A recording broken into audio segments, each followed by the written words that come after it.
So hey guys, welcome back to any video.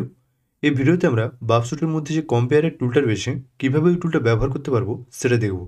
তো চলো শুরু করা যাক। তো প্রথমে কি করবে, তোমরা বাবশুট ওপেন করবে।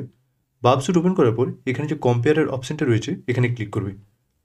কম্পেয়ারে ক্লিক করার পর দেখবে এখানে কিছু অপশান রয়েছে, পেস্ট, লোড, রিমুভ, ক্লিয়ার। আর এখানে কম্পেয়ারের মধ্যে ওয়ার্ডস রয়েছে, বাইটস রয়েছে। এটা কি না, আমরা যে এখানে সিলেক্ট আইটেম 1 আর সিলেক্ট আইটেম 2 রয়েছে বা এর থেকেও বেশি ডেটা আমরা সিলেক্ট করতে পারি বা আইটেম সিলেক্ট করতে পারি। সিলেক্ট করার পর সেগুলোকে কম্পেয়ার করতে পারি ওয়ার্ডস বাই ওয়ার্ডস আর বাইটস বাই বাইটস। তো এখানে ওই জন্য কম্পেয়ারের মধ্যে রয়েছে ওয়ার্ডস আর বাইটস। তো এবারে কী করতে হবে, আমাদেরকে সেই ডেটাগুলোকে এখানে লোড করতে হবে বা ডেটাগুলোকে এখানে সেন্ড করতে হবে। তো এবারে আমরা কী করবো, প্রক্সিতে চলে যাব। প্রক্সিতে যাওয়ার পর এখানে তোমরা যে ব্রাউজার ওপেন করবে, ব্রাউজার ওপেন করার পর এখানে testphp.vulnerable.com যে ওয়েবসাইটটা রয়েছে, টেস্ট সাইটটা রয়েছে, ওখানে চলে যাবে। যাওয়ার পর এখানে সাইন আপে গিয়ে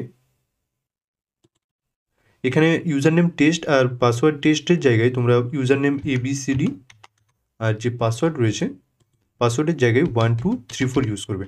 ইউজ করার পর এখানে প্রক্সিতে বাবশুট সিলেক্ট করব। সিলেক্ট করে এখানে ইন্টারসেপ্ট অন করে আমরা লগ ইনে ক্লিক করব।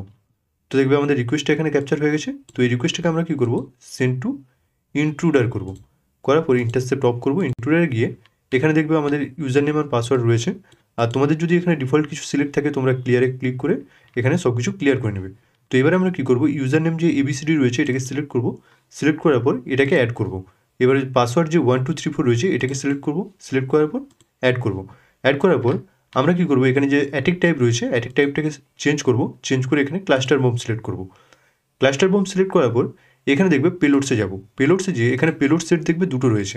পেলোড সেট 1-এ আমরা টাইপ করব এখানে যে অ্যাড বলে অপশানটা রয়েছে এখানে অ্যাডে টাইপ করব ABCD, মানে আমরা জাস্ট একটা word list, simple word list এখানে দিয়ে দিচ্ছি, ঠিক আছে। ABCD 1 2 3 4 আর টেস্ট। এরপর যে পেলোড নাম্বার 2 রয়েছে, পেলোড সেট 2 রয়েছে, এখানে পেলোড সেট 2তেও সেম আমরা ABCD টেস্ট 1 2 3 4 দিয়ে আমরা এন্টার করব। তো এবারে আমাদের সব কিছু হয়ে গেছে। এবারে আমরা কী করব, স্টার্টে রেখে ক্লিক করব। তো দেখবে সঙ্গে সঙ্গে অ্যাটেকটা ফিনিশ হয়ে গেছে। এবারে এর মধ্যে থেকে যেটা লেন্থ সব থেকে বেশি সেটাই হচ্ছে আমাদের ইউজার নেম আর পাসওয়ার্ড, অর্থাৎ এটা যেটা পেলোড নাম্বার 1-এর দেখবে টেস্ট রয়েছে, পেলোড নাম্বার 2-তে রয়েছে টেস্ট, যার স্ট্যাটাস কোডও রয়েছে 200 আর রেসপন্স 408, আর এটার লেন্থ দেখবে 6348 রয়েছে। অর্থাৎ যতগুলো লেন্থ রয়েছে মানে অন্যান্য যে রিকোয়েস্টগুলোর যে লেন্থ রয়েছে সেগুলোর থেকে সব থেকে বেশি। তো এটা যদি আমরা রেসপন্স চেক করি রেন্ডারে গিয়ে দেখবে আমাদের এখানে লগ ইন হয়ে গেছে। মেবি কেউ কিছু টেস্ট করছে ওই জন্য দেখাচ্ছ না। তো ঠিক আছে। তো এবারে আমরা কী করবো, আমরা যেহেতু জানি ওখানে ইউজার নেম টেস্ট আর পাসওয়ার্ড টেস্ট ইউজ হবে আর এখানে স্ট্যাটাস কোড 200 ওকে রয়েছে।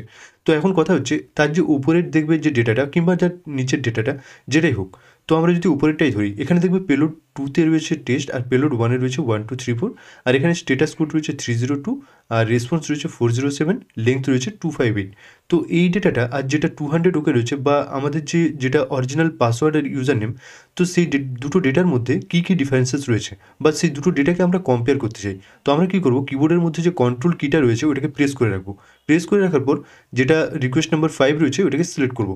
সিলেক্ট করার পর দেখবে দুটোই সিলেক্ট হয়ে গেছে আমাদের এখন। তো এবারে কী করবো, এখানে রাইট ক্লিক করবো। রাইট ক্লিক করার পর এখানে দেখবে দুটো অপশান রয়েছে, সেন্ড টু কম্পেয়ারার রিকোয়েস্ট আর সেন্ড টু কম্পেয়ারার রেসপন্স। তো আমরা প্রথমে কী করবো, রিকোয়েস্টটা সেন্ড করবো। তো রিকোয়েস্টটা সেন্ড করার পর কম্পেয়ারে যদি যাই তো এখানে দেখবে একটা লেন্থ রয়েছে 574 আর একটা লেন্থ রয়েছে 574, দুটোর লেন্থই সমান। এই দুটোই হচ্ছে রিকোয়েস্ট ডেটা বা যে আমরা যে রিকোয়েস্ট যে ডেটাটা সেন্ড করেছিলাম বা যে 302 আর হচ্ছে 200 ওকে দুটো যে ডেটা ছিল সেই দুটো ডেটার হচ্ছে রিকোয়েস্ট এগুলো, ঠিক আছে। তো এটাকে কী করতে হবে, কম্পেয়ার করতে বলেছে ওয়ার্ডস বাই ওয়ার্ডস আর বাইটস বাই বাইটস। আমরা যদি এটাকে বাইটস বাই বাইটস দেখি দেখবে তোমরাও কিছু বুঝতে পারবে না আর আমিও কিছু বুঝতে পারবো না। তো এখানে ডিফারেন্সেস যদি দেখি একটাই রয়েছে। তো আমরা কী করবো, এখানে এটাকে ওয়ার্ডস বাই ওয়ার্ডস দেখতে হবে আমাদেরকে। তো তোমরা যদি এখানে ডিফারেন্সেস দেখো দেখবে একটাই ডিফারেন্সেস রয়েছে কি না, user name is equal to বা U name is equal to 1 2 3 4 রয়েছে, এখানে U name is equal to test রয়েছে। আর দুটোই হচ্ছে মডিফাইড বা এই যে একটা ডিফারেন্সেস রয়েছে সেটা হচ্ছে মডিফাইড বা এটাকে মডিফাই করা যাবে, ঠিক আছে। আমরা চাইলে 1 2 3 4টাকে চেঞ্জ করে টেস্ট ইউজ করে লগ ইনও করতে পারি। তো এটা গেল আমাদের রিকোয়েস্ট। তো আমরা কী করবো, এটাকে রিমুভ করে দেবো বা ক্লিয়ার করে নিই। ক্লিয়ার করে নেওয়ার পর এখানে আমরা আবার যে আমাদের ইনক্লুড আর অ্যাটেকটা ছিল সেখানে চলে যাবো, দেখবে দুটোই সিলেক্ট হয়ে রয়েছে আগে থেকেই।